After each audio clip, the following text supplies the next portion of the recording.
Hi everyone, welcome to the Fremont Debate Academy Inter-School Tournament Supplementary course for Novice. We hope that you are all doing well during this shelter-in-place, and we are thankful that FDA is able to provide these educational resources even during this uncertain time. All right, so before we begin, we would like to have a couple of logistical announcements. So we have actually created a Google group for all of you and for the inter-school tournament. And if you're unable to receive updates from this Google group in the future, please check your settings and make sure that you have not opted out of receiving updates for the Google group. A lot of the children under 13 have reached out to me and said that they are not able to join the Google group because of the restriction they have on the age limit. That's totally okay. Don't worry about that. As long as your parents are a part of the Google group, they can forward you the messages and you will be just fine and get their updates on the timely manner. If you're also unable to receive these updates from the Google groups, don't worry about it. You can also see our website, which we have linked over here, fremontdebateacademy.org/elementary school tournaments. So you can basically go visit that website and it'll have the same exact like information that we provide in the Google groups. And third is if your teammates are unable to attend this course, we will be publishing this lesson on YouTube and we'll send a link out to everybody as soon as possible so that you can, again, access this recording and get the lecture if you weren't able to come. Another thing we'd like to talk about is that we have a case workshop on Thursday. So we'll be holding this case workshop in which debaters can have direct feedback on their cases by our volunteers, which have volunteered to help with this process. And keep your schedule open so that you're able to attend the session. All right, so now into logistics. Oh, sorry, that one too fast. Okay, into logistical announcements. So first, we'll be using a website called Tabroom. So Tabroom is a website that a lot of high schoolers are familiar with, but I think many of the elementary schoolers probably have not heard of it. So it's basically how we're going to be. It's the platform we're going to be using to conduct our tournament. You can see the link on the PowerPoint that'll send, and we'll send it again in a following email if you are not able to access it right now. And approaches. So ultimately in this website, once you click on it, you can see that you can find the resolutions, information about like tournament etiquette, the equity complaint form, and the schedule, which are all really important things to keep in mind because we want to make sure to run the tournament on a timely manner. And that means that by making sure that all of the participants are on schedule. So make sure to please check that out. The topic for the debate for novice is the United States federal government should raise the minimum wage, and then for advanced, it's different. So again, a lot of people had questions about if novice will be debating advanced. No, absolutely not. The advanced topic is completely different. So novice will only be debating novice today, on Saturday. So we actually have a couple of rules that we want to follow throughout Saturday. So these are a couple of things that we want you to keep in mind so that there are no heckles in this tournament. Unmute if you want to give a POI. All cameras must always be on during the tournament that we have on Saturday. To discuss with your teammates during the round, use a group chat platform of your choice. And no one is allowed to screenshot or record any of the debates. If we find out that you are doing so, you will be disqualified. There are no exceptions for this, so please do not screen record or screenshot any of the debates. And once your debate is over, please leave that certain video call and wait for your next link to come, basically. Spectators are only allowed to watch as long as there's consent on both ends. So like if one of your parents are wanting to watch your debate round, so agree, then spectators are more than welcome. Now, in terms of equity form, there will be an equity complaint form that is available for you to fill out. You can fill it out if you have any specific issues, and we'll get back to you if needed. There will be an online helpline, which will basically be me, Amira, Geethika, and probably a couple of others who will be there to help you with any logistical issues that come up or complications that occur on the day of the tournament. We'll be sending the helpline link on the Tabroom invite, which will be sent through the Google groups, and we'll for any like technical issues that you want to report. And another thing is that we always suggest that you check your emails because we'll be sending the tournament information on email as well as updating the tab room. So all of the links to your rounds will be on your email through the Google groups that we've created, which if not all, most parents are on and most children. So make sure to always keep checking your emails because that's the place where we send most of our important updates. All right, so for logistics, I think that is pretty much about it. Again, keep in mind to come to check in on the right time. We've provided the schedule and tab room. So if you haven't already, please pull out a pencil and some paper and start taking notes, because we're about to give you guys a lecture on US. The topic is, it's not loading.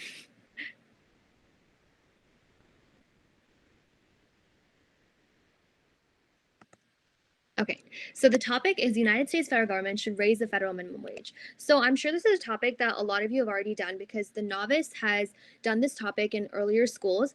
But the reason that we decided to give this topic is because there's more scope for expanding everyone's plans. So especially in the time that we're right now, there's really a lot of connections that I'm sure that a lot of kids haven't made between minimum wage and what we're going through right now. So a lot of the Novice have more things to research, and we'll be providing a lot more like pointers, which I'm sure some of you may not have heard in today's lecture, so keep an eye out for them. All right, so the warm up is basically like, what do you know about minimum wage? If we were in a call, I would basically like ask you guys what you know about minimum wage. From the call that just happened, a lot of you guys talked about how you know that it's $7.25, and how you know it's the lowest amount of money that an employer can pay their workers. So those are both very good things to keep in mind. So those are a couple things about the minimum wage, and that's very baseline understanding. And it's good to know that you guys still remember things from your FDA plans that you did in your programs. So basically definitions. So as you guys remember, definitions are a really, really important thing which we keep in mind. In a debate like we've taught already, definitions are something that basically define the round, and they're done by the proposition side. So if you are defining the words in the resolution, basically you would define USFG minimum wage, and you would make the distinction between federal and state. So first, USFG.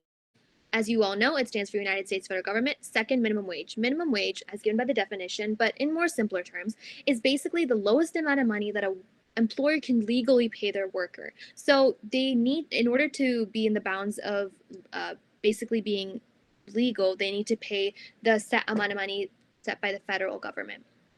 Now, the reason that I bring up the whole thing about federal versus state is because in this example, in the resolution, we've provided federal minimum wage specifically. So it's important to tell your judge and to basically define in the round why we've specified federal minimum wage and what's the difference between federal and state minimum wage. Well, here's the main difference. The federal minimum wage is set, and the states have an opportunity to follow this minimum wage, to have a lower minimum wage, to have the same minimum wage.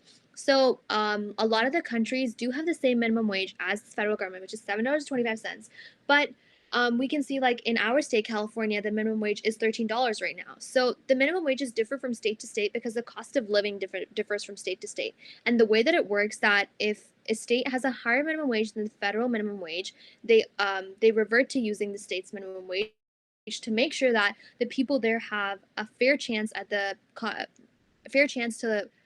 live there, because the cost of living differs from state to state already.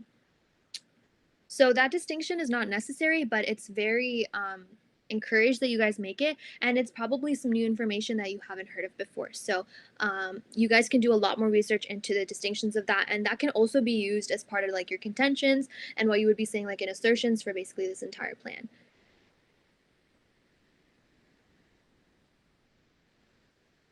Okay, so for the next slide.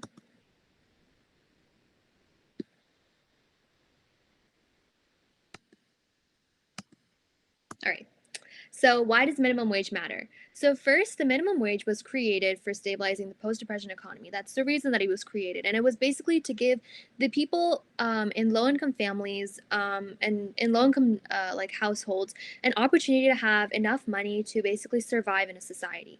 And it depicts the cost of living in an area. So that means that if the minimum wage is too high or too low, that is not correct, in the sense that it's not accurately giving enough money for a person to live there. So if it's giving too much money, then that means and if there's too less money, that means a person can't survive in that area. So that's why managing the minimum wage is extremely important. And it also helps families keep up with inflation, because changes in inflation rates means that there's changes in prices as well. So we need to make sure that with the changes in prices and inflation rates, we are accounting for them in changes in wages. So people who are in jobs that like do follow the minimum wage actually need to get the right amount of money to survive based on the changes in inflation. So why are we doing this on a large scale? Why are we focusing on federal? Because in a large scale, that means that we're able to impact more people, and that's important. Because if we just focused on like a certain state, like California, for example, that means we'd only be benefiting the people of California.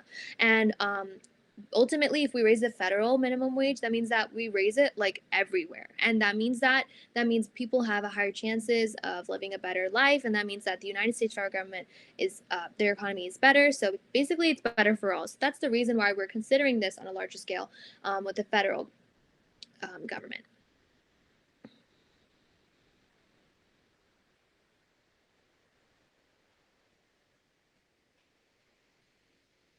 All right, so why does minimum wage change? Again, like I talked on the last slide, inflation, which is a term referring to the generally rising prices of goods and services within an economy. So, inflation is the reason that minimum wage changes because of a change in inflation, like I talked about, change in price levels. And to account for the change in price levels, the wages have to change. So, that's ultimately the connection between minimum wage and inflation. So, if the prices of essentials increase, the government must ensure that all people have enough wages to maintain a decent standard of living. Again, like I said, the wages and the prices have that connection because if prices increases, then the wages need to increase for people over there to be able to live in.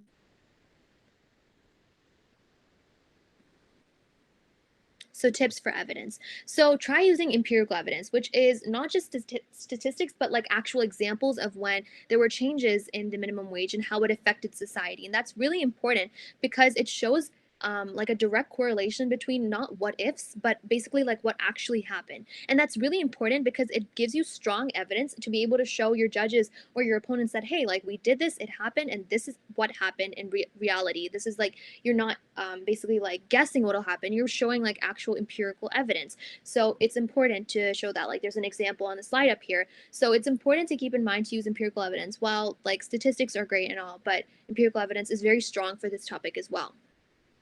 Um, Look for patterns in the states that have raised their minimum wages, like for current evidence, and like try to connect it to the situation that we're in right now. Look at unemployment because unemployment is a huge thing that factors into the changes in. Factors into what happens when minimum wage changes. So make sure to keep an eye out for that. Job availability and then like the strengths and weaknesses of that are two different things that you could keep in mind while trying to write your plan for this case. All right. So, well, basically, when you have extra money to do more items or they go more shopping. So they go shopping more. So ultimately, that's something that we can see as a pattern. In the same way, consumers, when the minimum wage increases, they spend more money, and that means that there's an increase in the demand for products. And if there's an increase in the demand for products, that means that there's more jobs required to make these products. So that's the link chain that we can see here when you see the advantages of increasing the minimum wage, because increasing the minimum wage means that people have more money to spend. And that's what causes all of the chain of effects over here that eventually leads to jobs being required to make these products and giving more people the opportunity to basically live a happy lifestyle. So next is disadvantages. When you don't have enough money, you would basically like cut down on things you're spending on. You wouldn't go shopping that much. You'd only purchase like the very, very minimal essentials. So in the same way, when businesses have minimum wage increases, they hire the fewer workers and they terminate lower skill jobs. So basically means that in the sense when there's minimum wage, that means that they're going when there's an increase in have to pay more. They're going to have to pay higher wages, and the employer may not have enough money to pay everybody higher wages, so they're going to have to let people off, which means that they're going to hire a few people and they're going to have to lay off more people, which means that some people are going to end up jobless, which is very bad. So, as a proposition, these are just a couple of pointers that you can keep in mind.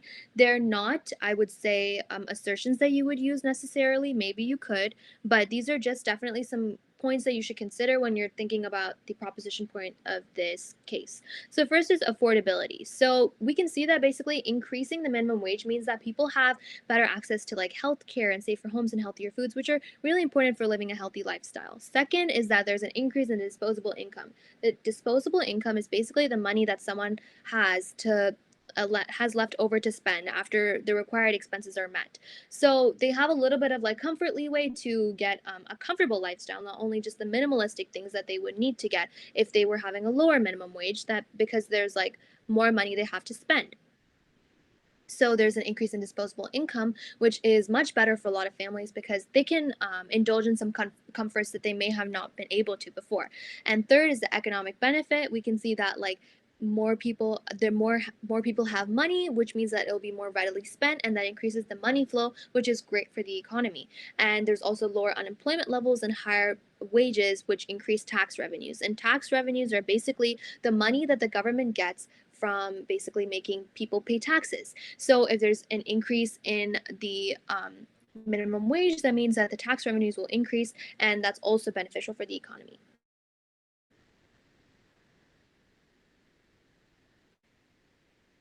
Also the opposite side.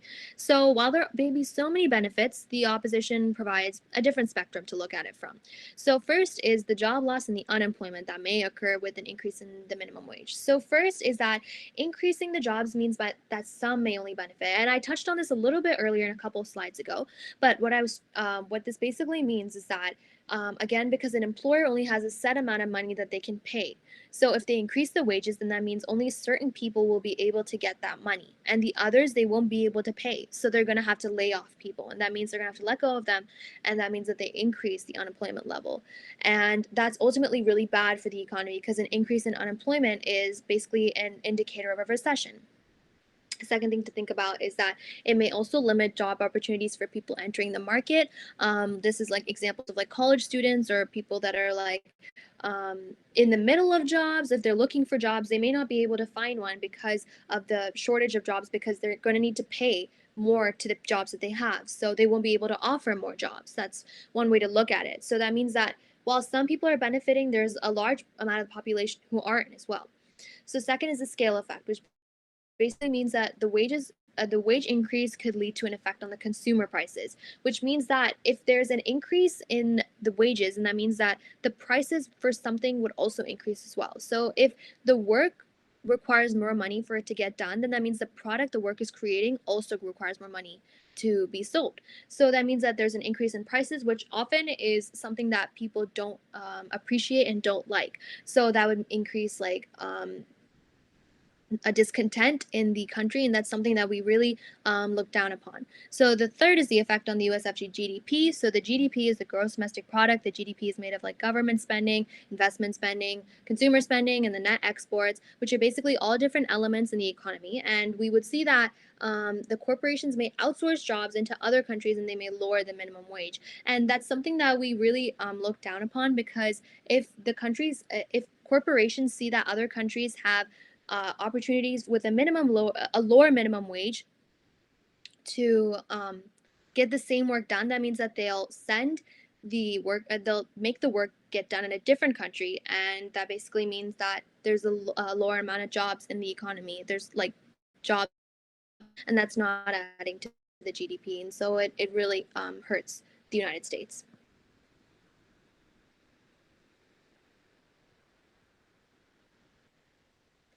All right, so we've reached the end of the presentation. If you have any questions about this, feel free to email any of the director of leads. We've given our emails in the Google groups, and feel free to ask any questions, and we'll get back to you as soon as possible. Just a couple of reminders: keep checking your emails on Saturday. That's the main way of communication for us to give you your links and for you to be able to access Tabroom on a timely manner, and for you to be able to get all the most and recent updates. Please check your emails, and don't forget to join us for our case workshop on Thursday from 5 to 6 p.m. This case workshop will give you an opportunity to work one-on-one with all of our volunteers, so that you have an opportunity to ask individual questions and things specific to your case. So, and thank you for attending the session, and we hope to see you soon.